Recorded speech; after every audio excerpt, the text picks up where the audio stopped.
Halo, kembali bersama saya Sasdanu. Ya, kali ini saya akan membahas tema yang agak berat dan jarang dibawain orang. Dan ini bukan something yang sebagai sesuatu yang secara definisi pasti begini, gitu kan? Bisa jadi saya salah mengambil sebuah kesimpulan pertama, bisa jadi saya salah dalam memahami sesuatunya, ya kan? Karena kenapa? Karena bahasan ini literasinya nggak banyak, ya kan? Literasinya nggak banyak dan biasanya kita membahas ini lebih prefer ke pengambilan sejarahnya, gitu ya. Padahal hal ini masih berlangsung loh, gitu ya, sampai saat ini. Nah, ini penting saya bawakan, saya ungkapin, kita bahas ke depan ya di podcast ini. Kenapa? Karena ini menyangkut kehidupan orang banyak, nggak cuma kehidupan satu orang biasanya. Ya, apa yang saya bawa ya judulnya adalah ethnocide. Ya, itu bahasa Inggrisnya, biasanya Indonesianya etnosida. Ya, etnosida. Etnosida itu apa? Ya, mungkin teman-teman baru dengar. Ya, kalau saya juga baru dengar. Secara istilah baru dengar, tapi secara konseptual ini sudah terjadi lama, gitu. Saya udah tahu lama, gitu kan. Kita nggak ngebahas Indonesia aja ya, tapi ini ngebahas secara umum global dan di berbagai negara, gitu ya. Jadi coba berpikir agak lebih luas nanti, gitu ya. Oke, ethnocide itu apa dan kenapa itu penting? Ya, oke. Ethnocide adalah salah satu komponen genocide atau genosida, gitu ya. Jadi genosida biasanya komponennya ethnocide, gitu kan. Oke, kok bisa gitu? Kayak spare part ya. Jadi kalau genosida, teman-teman udah tahu ya pastinya, genosida itu kayak something pembunuhan lah. Pembunuhan terhadap satu kaum tertentu, atau satu ras, atau satu etnik ya. Dengan sistematis. Jadi kalau genosida yang masa lalu biasanya ada satu sekumpulan kita bunuh semua, ya kan, selesai. Nah, kalau sekarang kan agak ribet nih, ya kan. Ada zaman lebih canggih dan lain, nanti dibicarain orang kan nggak enak juga, ya kan, negara tetangga ngomong, ya kan, dan lain-lain, gitu kan. Jadi kita sebut aja genosida modern, ya. Nah, genosida modern adalah something yang sebuah negara melakukan genosida kepada satu kaum yang ada di dalam negara itu, ataupun satu kaum yang di luar dari negara itu, intinya kaum tertentu ya, mau itu di dalam atau di luar negara itu. Nah, pada saat dia melakukan itu, negara ini nggak mau disalahin, ya kan? Nggak mau disalahin, artinya dia punya justifikasi politis, ya kan? Oh, saya melakukan ini karena ini kok, gitu kan. Mereka itu teroris. Nah, itu label-label seperti itu tuh, ya kan. Oh iya, berarti Anda memerangi teroris, berarti Anda ini dong, ya kan. Pahlawan. Yang pahlawan adalah yang membunuh. Gitu. Itu salah satu contoh ya, bukan beneran. Atau beneran, nggak tahu deh. Nah, atau yang lainnya. Ya, yang lainnya banyak kok. Intinya misalkan ada negara yang membunuh salah satu ras atau kaum, suku yang ada di negara tersebut. Nanti kalau ditegur negara tetangga, bilang aja kita mempunyai 1001 etnis lainnya, dan etnis yang itu tuh adalah salah satu doang. Nggak apa-apa kok kita kehilangan satu, gitu kan. Justifikasinya begitu, dan negara lain nggak bisa intervensi, gitu kan, nggak bisa ngebela. Kenapa? Alasannya itu urusan dalam negeri. Itu loh, ini menjadi polemik ya. Ini menjadi something yang ngebantu nggak enak, ya kan, nggak ngebantu nggak enak, ya kan.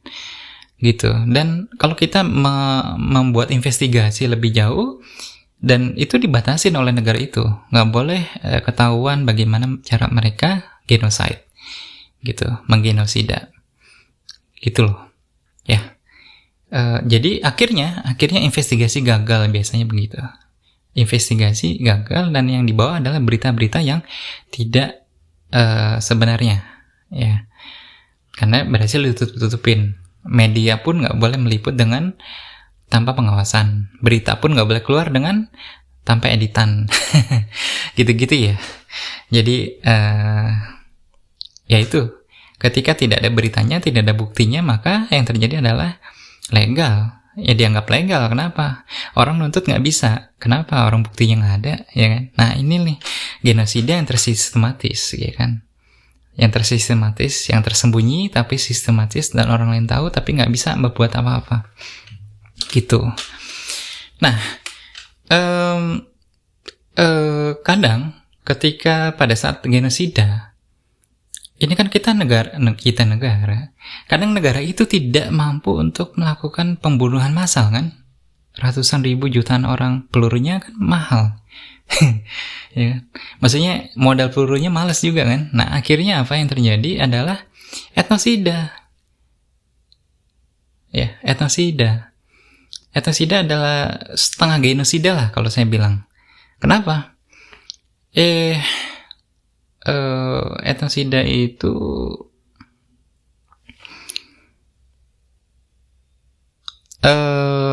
ya genosida budaya, gitu ya. Artinya budaya di sini bukan dipandang hanya budaya tari, ya kan? Bukan. Kultural yang kalau umat Islam itu pada saat bulan Ramadan ngapain? Puasa, ya, seperti itu. Jadi pas puasa itu dianggap budaya. Kenapa budaya? Karena something yang dilakukan terus-menerus dan berpola setiap tahunnya ada, gitu. Nah itu budaya yang dilakukan, kontinuitasnya ada, gitu kan. Nah ada misalkan negara Cina, ya kan, melakukan etnosida, ya kan. Kenapa? Di sana ada orang Islam tapi nggak boleh sholat, ya kan. Biasanya sholat di masjid. Oke, sholatnya di masjid. Mereka membangun masjid dan sholat di sana. Biasanya begitu. Nah, ketika dilakukan etnosida, maka masjidnya mereka hancurkan, ya kan. Mereka hancurkan atau alih fungsikan, sehingga sholatnya nggak di masjid, gitu. Tahap pertama, sholat nggak bisa di masjid. Tahap kedua, bisa jadi nggak boleh sholat, ya kan, gitu. Nah artinya kalau nggak ada masjid berarti kan something berubah, ya kan, something berubah. Jadi merubah budaya, menghapus budaya, membersihkan budaya. Etnosida kadang tidak directly pada saat itu juga, pada saat titik itu juga. Kadang nggak begitu. Kadang melakukannya adalah mempunyai tahapan, kalau kita bilang tahapan, ya kan. Nah gimana nih agar puasa hilang, gimana agar sholat di masjid nggak ada. Sorry, nggak bicara Indonesia dulu, kita bicara Cina dulu. Ya, atau Palestina, ya, sama aja, hampir sama, ya. Misalkan ke masjid Al-Aqsa, oke, boleh, tapi bayar. Ya orang nggak bisa atau nggak mampu kan nggak bisa ke masjid. Oke, boleh, tapi di atas umur sekian. Nah itu susah, ya kan. Berarti kan kenapa nggak sekalian aja, nggak boleh, kan selesai sebenarnya. Nah inilah yang saya sebut bertahap. Etnosida bertahap. Kenapa bertahap? Karena sistematis, tidak langsung nggak boleh atau melarang, ya. Karena bakal di demo pasti. Tapi ketika dilakukan bertahap, menghilang kultural yang bertahap, yang tadinya ada bulan Ramadan, ya kan, maksudnya bulannya ada, iya, di mana-mana bulannya ada, tapi maksudnya aktivitasnya, budayanya, sosialnya, yang tadinya bulan Ramadan kita ngapain? Puasa, bener. Nah puasanya diatur, gitu loh. puasanya diatur ya pasti dengan undang-undang lah atau sejenisnya, peraturan presiden atau peraturan gubernur atau apalah yang berbentuk peraturan bahwa ini ya bulan Ramadan ini puasa ininya begini gitu kan. Takbirannya begini ya. Sholatnya begini.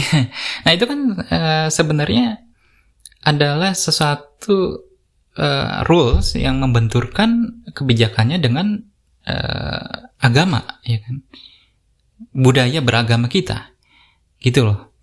Nah, bisa nggak dilihat lingkaran besarnya, dua lingkaran besarnya yang bertabrakan? Pertama adalah rules, ya kan. Yang kedua adalah yang dibenturkan, ya, agama, gitu kan. Yang agama ya bisa dipretelin ya, bentuknya apa, misalkan yang dipretelin itu biasanya fikihnya kita dibenturkan dengan fikih. Jadi peraturan dibenturkan dengan fikih, cara kita puasa, cara kita sholat dibenturkan. Nah, ini adalah etnosida, usaha-usaha etnosida ya. Ya, nanti masalah menang atau kalah, protes atau enggak, setuju apa enggak, itu belakangan. Yang penting hal itu terjadi gitu, sebagai salah satu bentuk usaha. Nah, ketika kita mengikuti rules dan kita melupakan budaya itu, budaya beragama kita, fikih kita dan lain-lain, menyalahi itu semua, maka itulah kemenangan dari etnosida. Pada saat itu kita nggak sadar kalau kita sedang di etnoside, ya, nggak sadar gitu kan. Dan karena menjadi salah satu hal yang kita ikutin pada awalnya, karena sebuah alasan-alasan yang dibuat-buat, biasanya rule itu kan punya alasan. Karena ini maka begini ya, karena ini maka begini ya, gitu kan. Nah, itu kan kita dibenturkan dengan keyakinan kita, dengan agama kita yang dengan fikihnya, agama Islam ya, dengan fikihnya, ya kan, gitu. Nah, ketika dibenturkan dan ketika bilang, wah iya, gitu kan. Iya, kita mengikuti rule. Nah, itu tahun pertama. Tahun kedua pun akan semakin mudah. Jadi, etnoside ini ketika kita membiarkan sekali aja, maka next-nya akan menjadi sebuah kebiasaan. Dan kebiasaan itu menjadi sebuah kultural baru. Gitu. Ya, kultural baru. Jadi gini, Bartolomé Clavero membedakannya dengan menyatakan, ya, dia bilang gini, genosida membunuh orang, sementara etnosida membunuh budaya sosial melalui pembunuhan jiwa-jiwa individual. Oke, bisa dipahami kalimatnya? Ya, jadi semangat kita dihilangkan. Semangat kultural kita, beragama kita dihilangkan dengan etnoside itu. Etnoside. The problem is etnoside itu something yang biasanya resmi. Jadi gini ya, etnoside dibagi dua kalau bagi saya. Pertama, etnoside yang dilakukan oleh internal negaranya, ya, sendiri. Yang kedua, etnoside dilakukan di eksternal negaranya. Maksudnya oleh eksternal kepada negaranya atau satu kaum itu, gitu ya. Biasanya sedang terjadi penjajahan atau sejenisnya, gitu loh. Seperti halnya yang dilakukan atau terlihat di Palestina sekarang atau di Cina, ya kan, terhadap kaum tertentu, gitu loh. Atau di India juga sama, ya, di India juga sama. Ya, kalau saya nggak tahu ya kenapa media-media di Indonesia existing saat ini juga jarang memberitakan berita-berita yang kecil ya, yang sensitif di India. Sebenarnya banyak terjadi tapi tidak diberitakan, gitu kan. Apa itu ya? Ya, kalau kita sebagai warga Muslim di India ya, kadang mereka mendiskreditkan kita, gitu ibaratnya, dengan banyak hal yang tidak pantas lah, kita diperlakukan seperti hewan lah, apalah, dan lain-lain ya. Di India seperti itu. Intinya beribadah kita dibatasin atau bahkan dilarang ketika mereka udah kuat, ya kan. ethnocide dilakukan oleh pemerintah atau juga oleh kaum yang menguasai negara itu kepada minoritas biasanya. Nah, itu ethnocide. Nggak cuman negara atau penjajah atau negara yang terpengaruhi oleh penjajah, sama aja ya. Gitu-gitu deh. Gitu. Kenapa? Karena biasanya orang luar itu kan nggak ngerti tradisi orang dalamnya gimana sih gitu. Nah, makanya terjadi ethnocide. Singkat kata gini, ketika komunis tidak suka agama, maka ketika ada agama Islam contohnya di sana, maka mereka mau Islam itu tidak ada, dengan cara bukan membunuh. Yang nggak mau bukan orang yang nggak ada kadang, karena ketidakmampuan genocide, tapi kultur itulah yang tidak ada, ya kan? Agama itulah yang jangan pernah ada, gitu kan? Makanya di Cina didirikan camp konsentrasi education camp lah kalau mereka bilang. Kalau kita bilang ya brainwash camp, ya kan? Karena bagi orang-orang yang beragama Islam dan dianggap radikal lah, mereka menganggapnya radikal, biasa kan jualannya, itu akan ditangkap, gitu kan? Ditangkap. Jadi bukan karena mereka miskin, enggak. Karena mereka penyuri, enggak. Mereka karena nggak sepaham, ya kan? Mereka maunya komunis ya komunis, nggak ada lagi agama, ya kan? Nah, akhirnya bukan karena mereka nggak punya rumah, mereka punya rumah, punya mobil, ya kan, mewah, ya kan, rumahnya. Tapi karena anggota keluarganya diambil paksa, diculik, ya kan, ditaruh di camp, lalu di brainwash, ya kan, bisa dan disiksa di sana kalau mereka nggak ngikutin, gitu. Nah, apakah itu genocide? Saya kira kalau mereka sampai mau bunuh, iya. Tapi kan enggak. Kalau mereka menyiksa, memaksa dan menghilangkan kultur, menghilangkan agama, ya kan? Bulan Ramadan harusnya puasa, mereka nggak boleh puasa. Nggak ada tuh kultural puasa, ya kan? Dihapus. Lalu nggak boleh intinya makannya halal, gitu kan? Nggak boleh makan halal, harus minum yang haram, makanan haram, gitu kan? Dipaksa. Itulah ethnocide. Nah, yang saya ingin ungkapkan itu kan terjadi pelanggaran HAM sebenarnya, ya kan?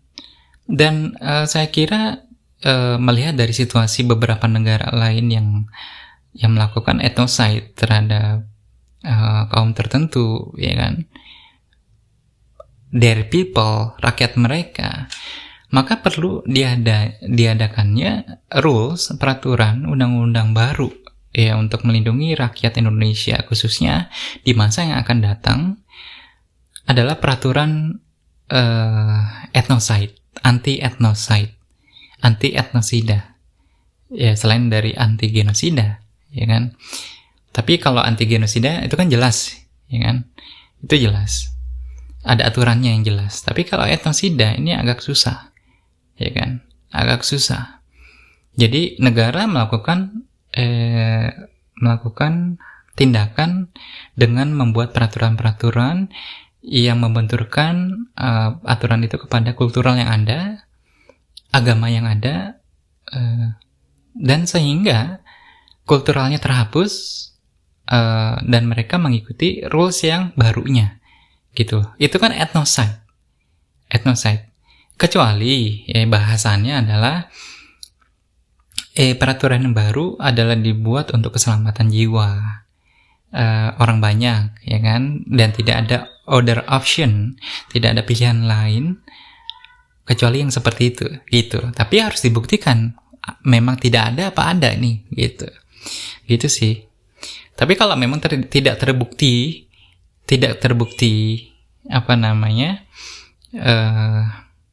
kalau memang tidak ada dan itu tidak terbukti, maka itu adalah ethnocide, ya kan, melakukan kebohongan publik, kebohongan pemerintah kepada rakyatnya. Itu konseptualnya, ya. Kebohongan itu harus dihindarkan dan mempunyai konsekuensi hukum harusnya.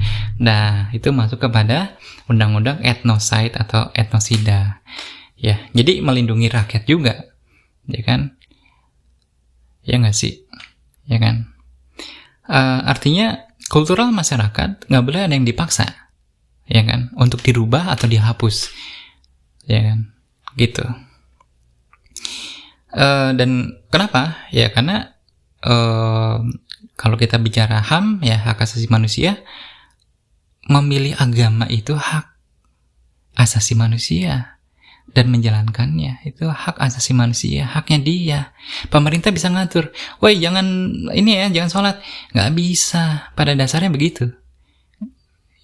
Hanya yang bisa diatur harusnya adalah oke, tetap sholat tapi begini, dan begininya itu tidak, tanda kutip ya, begininya tidak membenturkan kepada fikih, ya kan? Karena ada fikih-fikih lain, misalkan kayak sholat Jumat, ya kan? Udah jelas sholat Jumat nih, ya kan? Sholat Jumat kondisi di Indonesia apakah bisa dijadikan 2 shift, misalkan, ya kan? Ya inilah yang harus dibahas, ya kan? Kalau memang memungkinkan sholat Jumat 1 shift, karena kan memang fikihnya begitu, gitu kan.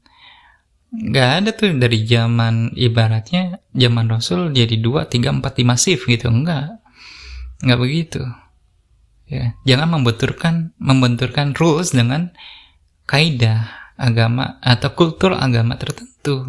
Kasian tuh agamanya, kayak kasian, maksudnya seakan-akan nggak dihormatin aja agamanya gitu ya. Ya, kalau memang masalahnya adalah tempat, ya diperluas tempatnya, selesai. Gitu loh. Kenapa? Karena tempat itu masih ada. Tapi kalau masalahnya adalah yang lain, ya kita bahas lagi apa masalahnya. Jadi jangan tiba-tiba buat rules saja dari sisi waktu. Ya padahal bisa disiasatin dari sisi tempat. Gitu, ya. Jadi itulah yang saya maksud, bahwa rules itu boleh dibuat asal justifikasinya tidak ada cara lain, gitu. Nah, kalau masalah waktu kan ada cara lain, tempat, ya kan? Nah, itu yang saya maksud, ya. Kalau memang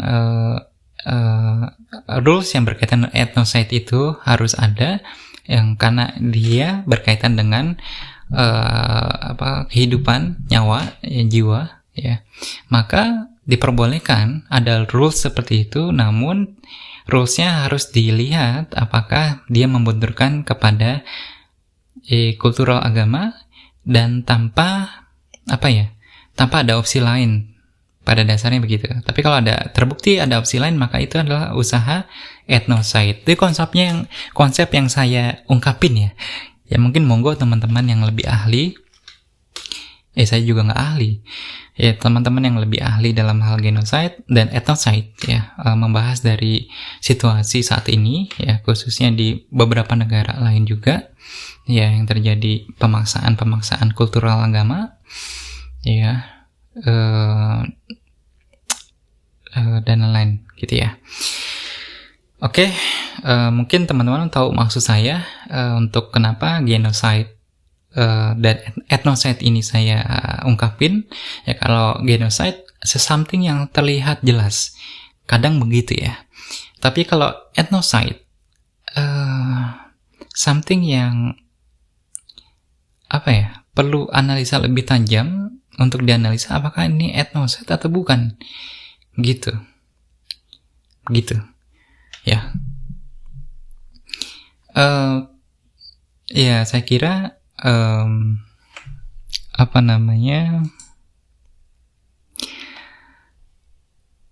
kita adalah warga negara yang patuh hukum, ya. Jadi pada dasarnya banyak orang yang ketika ada hukum baru, ada rules baru, ya kita sebagai warga negara harus patuh. Nah, pada umumnya begitu, ya kan. Tapi konseptualnya undang-undang itu agar kita juga terlindungi, bukan tersakiti, atau kecewa, atau kecewa, iya. Contoh gini, pada saat kemarin tuh ada tahun baru Islam, ya, 1 Muharram ya, libur, harus tanggal merah, basically tanggal merah. Udah seneng aja, udah bahagia banget ada saat tahun baru Islam, ya kan. Tapi harus diundur, ya kan, harus diundur gara-gara alasannya apa ya? Takut pada mudik atau whatever lah, liburan. Nah, hari Seninnya masuk takut pada ambil cuti bersama, ya kan. Padahal pada saat itu situasinya adalah PPKM atau lockdown atau whatever lah apa namanya, gitu. Dan orang itu pun terbatas untuk melakukan sesuatu itu terbatas, gitu. Dilakukan penyekatan, filterisasi. Ya artinya kalau bagi saya tahun baru itu liburnya diundurin, itu kecewa banget. Secara pribadi ya, walaupun teman-teman juga banyak kecewa, ya kan, banyak yang nyelenting gitu. Ya kalau urusannya nggak mau ada yang kejepit, ya itu besok 17 Agustus kejepit nggak? Coba kita lihat. 17 Agustus terjepit misalkan. 16 Agustus hari Senin. Nah, kalau memang alasannya adalah menyelamatkan nyawa banyak karena COVID ini, coba silakan diundur juga, ya kan? Diundur. Maksudnya 17 Agustus tetap itu menjadi hari kemerdekaan, iya tetap. Tapi liburnya diundur ya.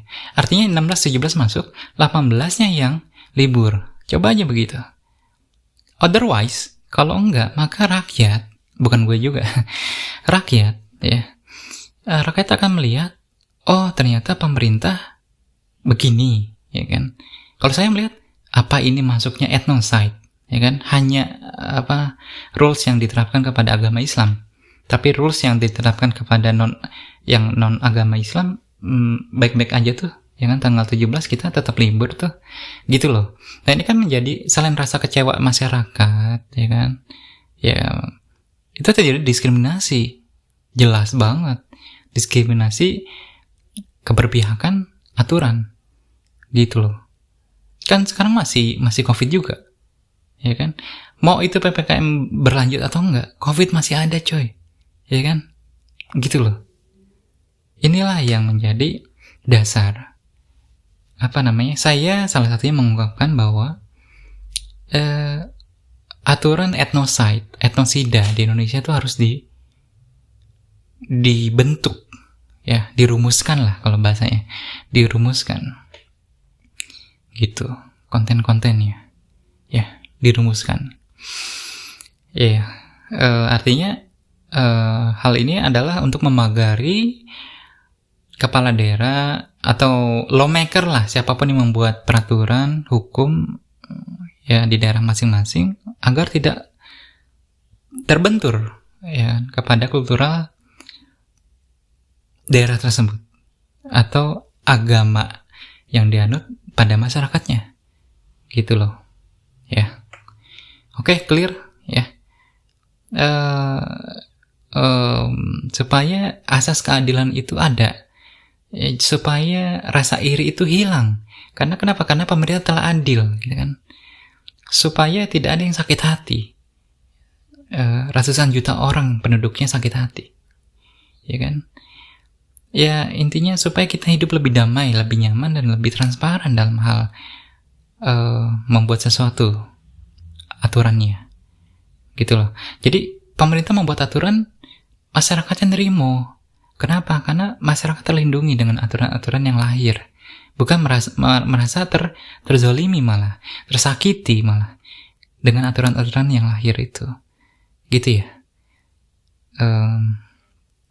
Jadi jelas ya, ethnocide ya,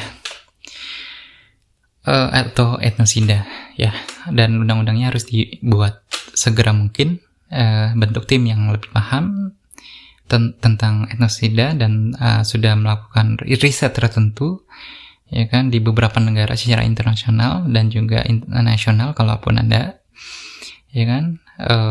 Dan yang dimaksud kultural bukan hanya hanya tradisi non-agamis ya, non-agama juga, tapi juga tradisi-tradisi yang dilakukan oleh akibat kepercayaan, keyakinan ataupun agama seseorang, gitu ya. Jadi tidak ada upaya-upaya pembatasan terhadap keyakinan seseorang untuk beragama, karena itu dilindungi oleh hak asasi manusia pada dasarnya, begitu. Jadi tidak ada seorang pun yang membatasi orang untuk beragama, gitu ya, dengan apapun caranya, sedikit atau banyak pembatasannya. Oke? Dan semua merasa adil dan tentram, gitu ya. Cukup sekian materi bahasan etnosid atau etnosida saya kali ini ya. See you in the next vlogs.